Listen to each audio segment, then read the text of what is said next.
Hello guys, welcome back to my channel. আজকের ভিডিওতে আমি যে টপিকটা নিয়ে ডিসকাশন করব সেটা হচ্ছে যে আজকের মার্কেট কেমন গেল। আমি বিগত 3-4 দিন ধরে যে কথাগুলো বলছিলাম সেগুলোই দেখুন মার্কেটের মধ্যে একটা রিফ্লেকশন আমি আজকে দেখতে পেয়েছি, যেটা হচ্ছে যে ফার্টিলাইজার এবং কেমিক্যাল সেক্টরের মধ্যে ভীষণ ভালো একটা র্যালি। যেহেতু মার্কেটের মধ্যে এখন বড় কোনো থিম নেই, যে কথাটা আমি বারবার বলে আসছি, আমার লাস্ট 3-4টে ভিডিওস যদি আপনি দেখে থাকেন তাহলে আশা করি বুঝতে পারছেন যে আমি একই কথাই বারবার রিপিট করছি। এই কারণেই আমি রোজ রোজ রিপিট করছি, তার কারণ হচ্ছে যে এগুলো হচ্ছে ফান্ডামেন্টাল ড্রিভেন রিজন। মার্কেটের মধ্যে যখন কোনো একটা পার্টিকুলার থিম থাকে না, মার্কেটের মধ্যে যখন নতুন কোনো একটা ডিরেকশন থাকে না, মার্কেট তখন কোনো না কোনো কিছু একটা জিনিস যেটা অ্যান্টিসিপেট করে তার মধ্যে হয় পজিটিভনেস বা তার মধ্যে একটা নেগেটিভনেস ক্রিয়েট করে।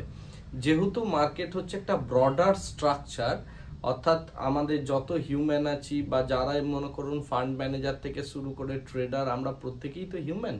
তো প্রত্যেকের একটা যে মাইন্ডসেট, সেই মাইন্ডসেটটা অনুযায়ী তার যে ফিয়ার, তার যে অ্যাংজাইটি, সেই সমস্ত জিনিসগুলোকে ধরে মার্কেট ড্রাইভ করে। এর সাথে কিছু একটা ইকোনমিক্যালি ফান্ডামেন্টাল রিজনকে যদি জুড়ে দিতে পারেন, তবে আপনি মার্কেট থেকে ভালো একটা পয়সা বের করতে পারবেন। কেবলমাত্র টেকনিক্যাল, কেবলমাত্র মানে শুধু চার্ট প্যাটার্ন ইত্যাদি দেখে, কেবলমাত্র এই জিনিসটা দেখে পয়সা বানানো যথেষ্ট শক্তকর বিষয়। এনিওয়ে, হয় না সেটা আমি বলছি না একবারই।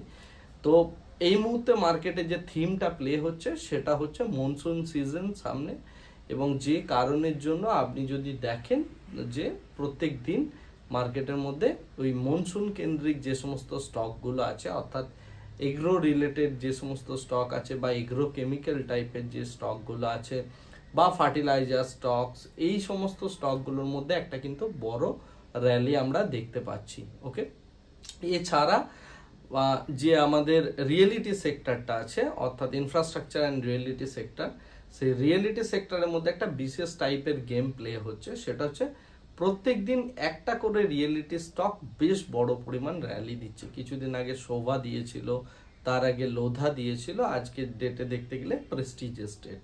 তো আপনাকে যদি আপনি ইন্ট্রাডে ট্রেডিং থেকে অ্যাকচুয়ালি পয়সা বানাতে চান, আপনাকে মার্কেটের এই থিমটা বুঝে যেতে হবে যে কোথায় কিভাবে গেমটা প্লে আউট হচ্ছে। যেটা আমি লাস্ট 2-3 দিন ধরে বলছিলাম যে ফার্টিলাইজার, এগ্রোকেমিক্যাল, সুগার, এই সেক্টরগুলোর মধ্যে পয়সা তৈরি হবে রিসেন্ট টাইমে, বিশেষ করে ইন্ট্রাডে বা শর্ট টার্ম সুইং।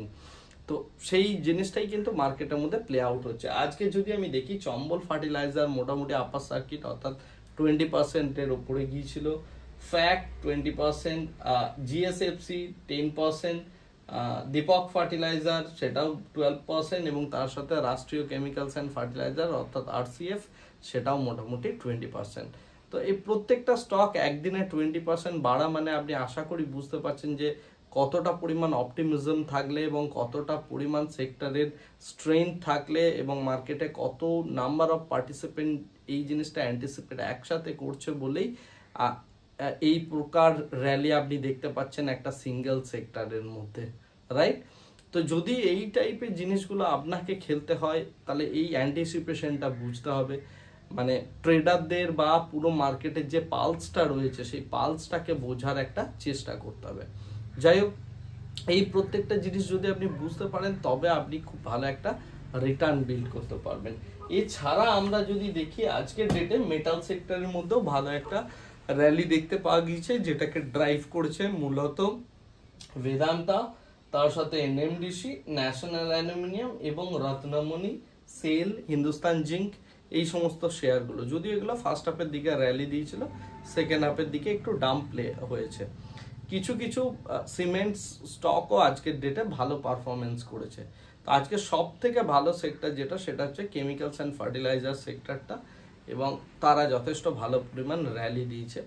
যাই হোক, তো এই টাইপের র্যালি যদি আপনি ক্যাপচার করতে চান, মার্কেটের ব্রডার স্ট্রাকচারটা যদি বুঝতে চান এবং তার সাথে ডিপ লেভেলের যদি আপনি পড়াশোনা করতে চান, তাহলে আপনি আমার মেন্টরশিপ প্রোগ্রাম জয়েন করতে পারেন।